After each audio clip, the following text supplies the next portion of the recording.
여러분 안녕하십니까, 강신업 변호사입니다. 올해 말이 되면 우리나라 빚이 얼마인지 말씀 한번 드렸죠. 1300조를 넘어서게 됩니다. 1차 추경을 했고 이제 2차 추경을 한다는 거 아닙니까? 그렇게 해서 반영을 했을 경우에 올해 말 기준 1300조를 넘는 빚을 떠안게 됩니다.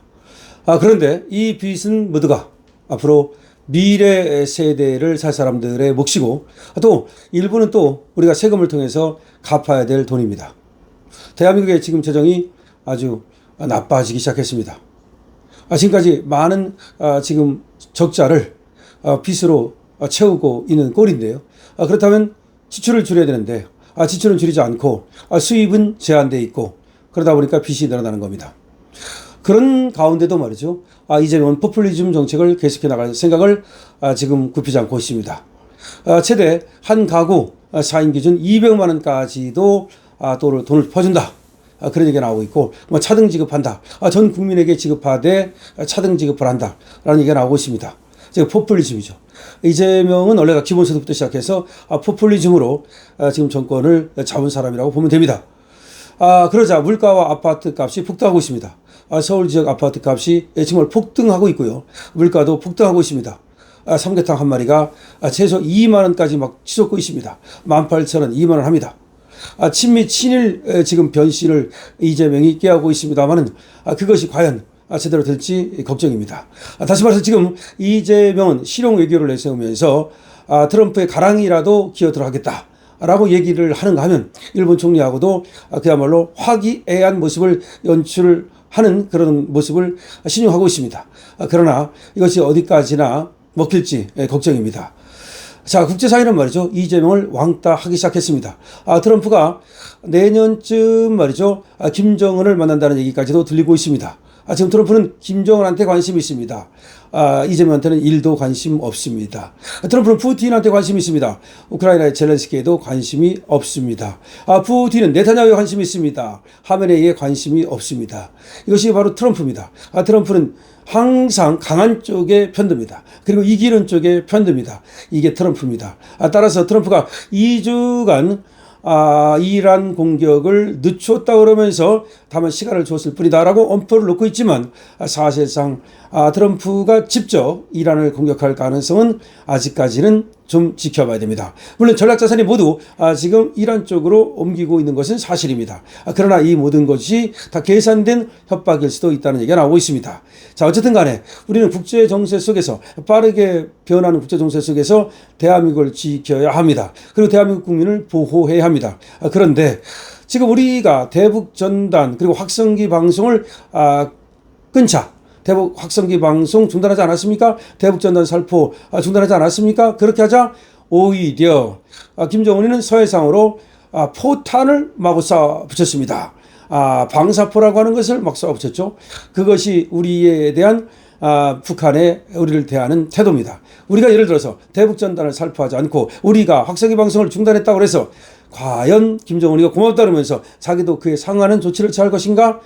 이런 나이브한 생각을 하다가 지금까지 북한 핵 개발을 막지 못하고 북한 미사일을 개발한 것을 막지 못한 겁니다. 사실상 옛날에 벌써 김영삼 때 북한 영변 원자로를 때렸어야 되는 겁니다. 근데 그걸 때리지 못하는 바람에 지금까지 우리가 북한 핵을 머리에 이고 질질 끌려다닐 수밖에 없는 상황에 이른 것입니다. 자, 그렇다면 이재명은 이런 절체절명의 상황에서 북한 핵을 얼마나 잘 관리할 수 있을까요? 과연 트럼프와 협상을 잘 할 수 있을까요? 부정적이라는 겁니다. 이재명은 포퓰리즘, 그 다음에 물가 아파트 폭등, 그 다음에 또 친미 친일을 표방했으나 거기에 실패함으로써 상당히 어려워질 것으로 지금 전망이 됩니다. 내년까지 이재명 정권은 선심성 포퓰리즘, 그리고 물가, 서울 부동산 가격의 폭등, 그리고 밤이 친중에서 친미 친일 노선으로의 변신이라는 그런 모습을 이제 겪게 될 겁니다. 즉 내부적으로는 선심성 포퓰리즘으로 인기를 유지하면서 대외적으로는 친미 친일 정책을 표방할 겁니다. 다시 말해서 친미 친일은 아닌데 겉으로는 친미 친일인 척 할 거다라는 얘기입니다. 이것은 이재명이가 입법, 행정, 사법권이라는 그야말로 3권을 완전히 장악한 그런 정권임에도 불구하고 동북아와 세계 질서, 그리고 대한민국이라는 국가의 구조적 불안정성에 그 원인이 있다는 겁니다. 아무리 이재명이가 안에서 3권을 장악한다 하더라도 외교적으로는 그렇지 않다는 거죠. 지금 동북아와 세계 질서는 상당히 불안정합니다. 그 외교는 말이죠. 윤석열 대통령이 그야말로 한미동맹을 철석같이 만들어 놓고 그 다음에 한일 관계를 그 어느 때보다도 찹쌀떡같이 만들어 놓음으로써 상당히 외교적으로는 우리가 안정된 모습을 보일 수 있었는데요. 그러나 아무리 이재명이 안에서 3권을 장악한다 하더라도 밖에서 너무나 허술하기 때문에 이재명 정권은 취약할 수밖에 없다는 얘기도 나오는 겁니다. 이재명 정권은 말이죠. 1992년 YS 정권 이래 가장 강력한 내부 권력을 얻었습니다. 그러나 이건 내부 권력일 뿐이지 우리나라를 둘러싸고 있는 외부 환경은 상당히 불안정합니다. 그래서 이재명 정권이 이걸 갖다가 내부적으로 무마시키기 위해서 선심성 포퓰리즘 정책을 쓸 겁니다. 돈을 퍼줄 겁니다. 그렇지만 그것이 나중에 어떤 부작용을 가져올지 가늠하기 어렵습니다. 그 다음에 지금까지 반미, 친중으로 이렇게 찍혀 있기 때문에 이것을 시작하고자 일단 친미, 친일 흉내를 낼 겁니다. 그러나 그런 흉내가 사실상 성공하기는 어려울 것으로 봅니다. 진짜 친미, 친일이 아닌 지금 친북, 그 다음에 종중 이거를 지금 무마시키기 위해서 다시 말해서 감추기 위해서 친미, 친일을 내세우겠지만 그런 전략은 성공하기 어려울 겁니다. 자, 그래서 이재명 정권은 내년이면 지자체 선거를 맞이하게 되는데요.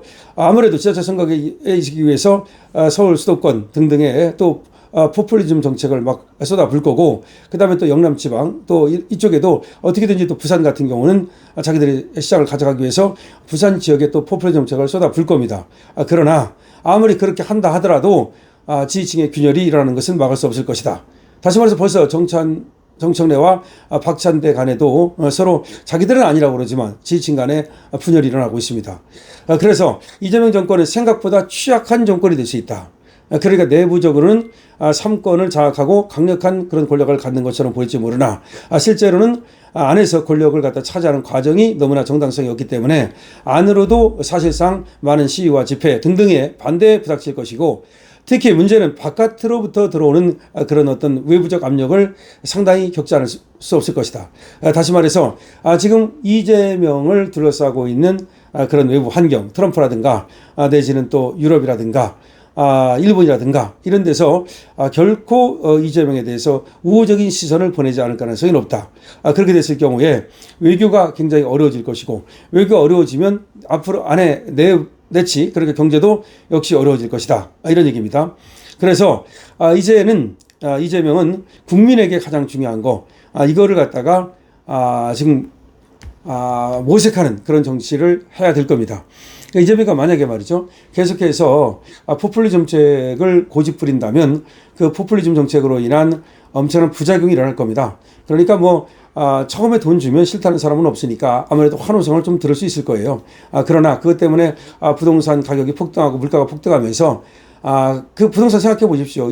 문재인 정권도 결국은 부동산 가격 폭등 그것 때문에 무너진 거 아닙니까? 이재명 정권이 희청희청할 수밖에 없다는 거죠. 자, 포퓰리즘으로 흥한 정권, 포퓰리즘으로 망한다. 이재명 그렇게 될 수 있습니다. 더군다나 지금 친미, 친일을 갖다 표방한다 하고 하지만 사실은 지금 그걸 표방해봤자 트럼프한테 먹히기가 어려운 형국이란 말이죠.